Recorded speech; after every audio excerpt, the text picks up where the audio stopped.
Weeks తినన్న వాళ్ళ కోసం soya keema మరి రెడీ చేసేసుకుందామా? హాయ్, హలో, నమస్తే. అందరూ ఎలాగున్న ఫ్రెండ్స్, బాగున్నారా? నేను కూడా బాగున్నాను. మీ అందరూ బాగోవాలని మనస్ఫూర్తిగా కోరుకుంటున్నాను. ఏం చేస్తున్నారు ఫ్రెండ్స్? లంచ్లోకి మరి కర్రీ ప్రిపేర్ చేసుకుంటున్నారా? నేను లంచ్లో గాను ఇదిగోనండి, సోయా కీమా. నాన్ వెజ్ తినని వాళ్ళు మరి వాళ్ళు తినరు కదా, ఇలా వెజిటేరియన్ సోయా కీమా సూపర్గా ఉంటుంది. మనకైతే నాన్ వెజ్ మటన్ కీమా అన్ని తినేస్తాం, చికెన్ కీమా.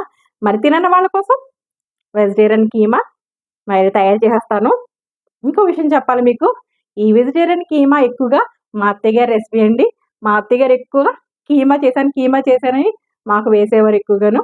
చాలా బాగుందండి, చాలా బాగుందని తినేసేదాన్ని నేను కూడా. అప్పుడు ఇప్పుడు మీకు చూపిద్దామని చెప్పేసి నేను కనుక్కున్నాను ఎలా చేయాలి అత్తయ్య గారు ఏంటి అంటే, క్లియర్గా చెప్పారనమాట. ఆవిడ రెసిపీ ఇది, చాలా టేస్టీగా చేస్తారు. ఇప్పుడు మీకు అందరికీ ఈ వెజిటేరియన్ కీమా, సోయా కీమా పరిచయం చేస్తాను. మరి వచ్చేసేంటి చూసేద్దరికైనా మన కిచెన్లోకి. చూడండి ఫ్రెండ్స్, ఇది సోయా గ్రాన్యూల్స్ అనమాట. మనకి ఇలా దొరుకుతూ ఉంటాయి. సోయా గ్రాన్యూల్స్ అంటే ఇస్తారు, అంటే మీల్ మేకర్ని ఇలాగా గ్రాన్యూల్స్ కింద చేసిస్తారనమాట. ప్రతి షాప్లో దొరుకుతూ ఉంటాయి. చాలా టేస్టీగా ఉంటుంది.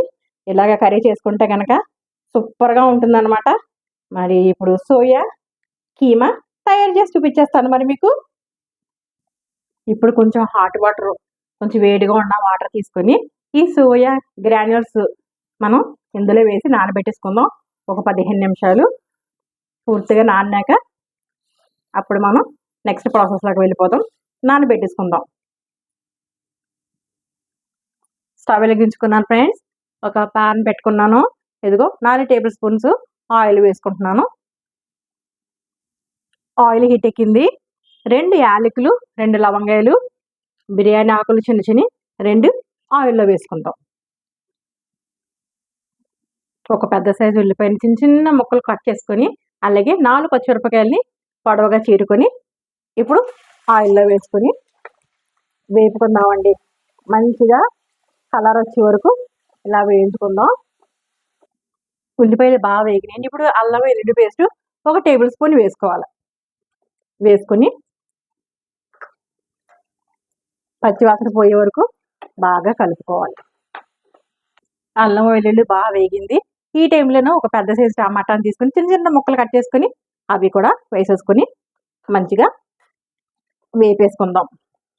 మగ్గే వరకు మగ్గనిద్దాం. టమాటాలు కూడా బాగా మగ్గినవి. ఇప్పుడు నానబెట్టుకున్న సోయా గ్రాన్యూల్స్ ఉన్నాయి కదా, అవి మనం వాటర్ అంతా ఇలా పిండుకుంటూ వేసేసుకోవాలండి. వాటర్ లేకుండా చూసుకొని వేసుకోవాలన్నమాట. అంతా వేసేసుకుందాం. ఇలాగా వేసుకొని ఈ సోయా మనం వేసుకున్నాం కదా గ్రాన్యూల్స్ చక్కగా కలుపుకోవాలండి. ఇలా పైనుంచి కిందకి, కింద నుంచి పైకి. ఇప్పుడు 1/2 టేబుల్ స్పూన్ పసుపు, 1.5 టేబుల్ స్పూన్ కారం. మీరు తినేదాన్ని బట్టి కారం అడ్జస్ట్ చేసుకోండి. రుచికి సరిపడినంత సాల్ట్ వేసుకుని మనం ఇందులో అంతా ఈ కీమాకి పట్టేటట్టు కలుపుకోవాలి. ఇలాగా మంచిగాను కలిపేసుకుందాం. మరి ఇలాగా బాగా కలుపుకుందాం. ఈ టైంలో మనం కొంచెం వాటర్ వేసుకోవాలండి, ఎక్కువ కాదు, కొంచెం వాటర్ వేసుకుని మూత పెట్టుకుని మగ్గనిద్దాం. ఒక 2 నిమిషాలు, 5 నిమిషాలు పైన అయిపోయిందండి. మూత తీసి చూసుకుందాం. అదిగో మంచిగా స్మెల్ వచ్చేస్తుంది, గుమగుమలాడిపోతుంది. ఈ టైంలో మనం ఏం చేయాలంటే, వేయించుకున్న జీలకర్ర పొడి 1/2 టేబుల్ స్పూను, ధనియాల పొడి వేయించుకొని 1/2 టేబుల్ స్పూన్ వేసేసుకొని కలుపుకొని ఇలా మంచిగా కలుపుకొని జీడిపప్పులండి, ఒక 10 నుంచి 15 జీడిపప్పులు మీ ఇష్టం. మీరు ఎన్ని వేయాలనుకుంటే అన్ని జీడిపప్పుల్ని మనం ఇలా వేసేసుకుందాం. ఇప్పుడు కొంచెం కొత్తిమీర, కొంచెం కరివేపాకుని తీసుకొని మనం వేసుకొని ఇలాగా మూత పెట్టుకుని ఒక్క నిమిషం ఆ ఫ్లేవర్ అంతా పట్టేటట్టు కూరకి మూత పెట్టేసుకుందాం. చూడండి ఫ్రెండ్స్, మన సోయా కీమా అయిపోయింది. దగ్గరగా చూపిస్తున్నాను. మరి చూసారా ఎంత కలర్ఫుల్గా ఉందో. జీడిపప్పులు వేసుకున్నాం, అంతే టేస్టీగా ఉంటుంది. మరి స్టవ్ ఆఫ్ చేసుకుందాం. స్టవ్ ఆఫ్ చేసుకుంటున్నాను. చూడండి ఫ్రెండ్స్, సోయా కీమా చాలా ఈజీగా మా అత్తయ్య గారు నేర్పించిన సోయా కీమా అనమాట. చాలా టేస్టీగా ఉంటుంది. మరి ఇలాగే మీరు ట్రై చేయండి. మీకు ఎలా కుదిరింది కామెంట్ సెక్షన్లో పెట్టండి.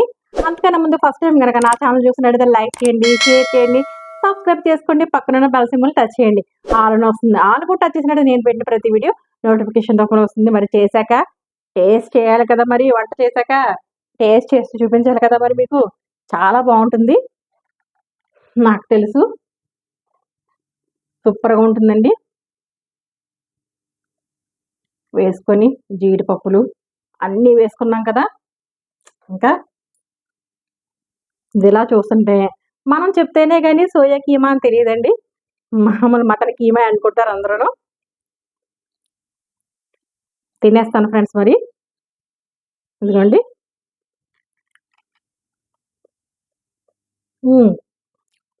అద్భుతం అండి. బా చాలా టేస్టీగా ఉంది. చాలా యమ్మీగా ఉంది. కమ్మగా చాలా బాగుంది. మరి మీరు ఇలాగే ట్రై చేయండి. మీకు ఎలా కుదిరింది కామెంట్ సెక్షన్లో పెట్టండి.